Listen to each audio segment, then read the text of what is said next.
Simon, j'ai une question pour toi, puis elle est cruciale. J'ai un animal sur mon territoire, dans un bûcher, comme derrière ici, ça arrive souvent. L'animal est à 1000 pieds.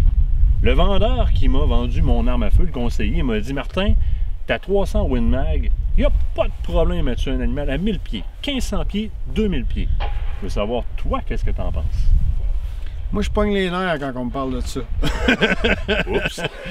Non, écoute, ben, ton vendeur, il avait raison. Hein? Puis c'est vrai que la carabine, t'as 300 Wing, elle a la force de frappe, l'énergie pour aller tuer un animal. On parle de 1500 pieds livres d'énergie que ça prend pour tuer un orignal. À 1500 pieds, une 300 max, ça va bien au-delà de ça.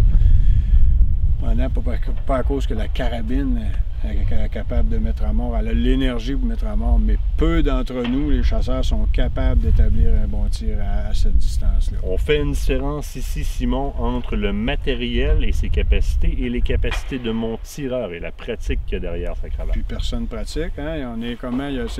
J'ai pas de pourcentage, mais je suis sûr que c'est en bas de 5 % les gens qui ont la connaissance de faire un tir à cette distance-là. Puis le pire, c'est que il y a bien des gens qui vont l'avoir fait sans la connaissance. Et ceux qui pratiquent cette chose-là, c'est ceux qui pratiquent le tir à longue portée qui savent combien c'est difficile de le faire. Et voilà. Et qui souvent vont laisser passer la shot quand ils sont pas sûrs parce qu'ils connaissent les tenants et aboutissants de ce qu'ils s'apprêtent à faire. Ce que j'entends trop souvent, c'est « Ah, j'ai une 300 mag, elle a la capacité. » Il est à 1000 pieds là-bas. On voit une machine au loin là-bas. Là. Elle est à quelle distance? Elle est à quelle distance? Oh mon Dieu! Ça prend un rangefinder pour savoir ça. Puis après ça, les gens me disent souvent « Ben, j'avais pas le choix, je l'ai essayé. » Là, tu dis un mot qui est très important. Tu as toujours le choix de pas tirer. Toujours. Et le mot « essayer ». Essayer, voilà. Il y a prendre le tir et il y a l'essayer. Il y a une grosse différence entre les deux. Ouais.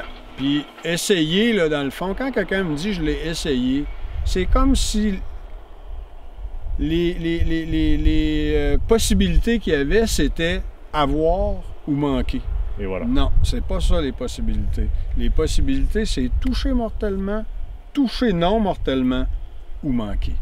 Puis le toucher non mortellement, dans le cas d'un orignal, il y a beaucoup plus de non vital que de vital.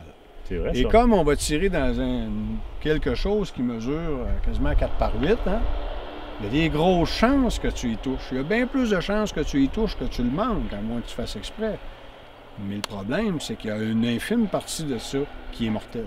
Et voilà. Et là, tu vas blesser les bêtes. Ça fait que c'est pas j'ai ou j'ai pas.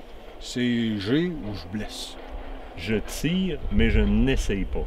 Et voilà. Quand on tire, c'est parce qu'on est sûr qu'on va l'avoir. On n'essaye pas pour voir. Ça, c'est l'éthique. C'est une question de respect. Mais on le voit beaucoup. Simon Lemay, un gros merci. Beaucoup.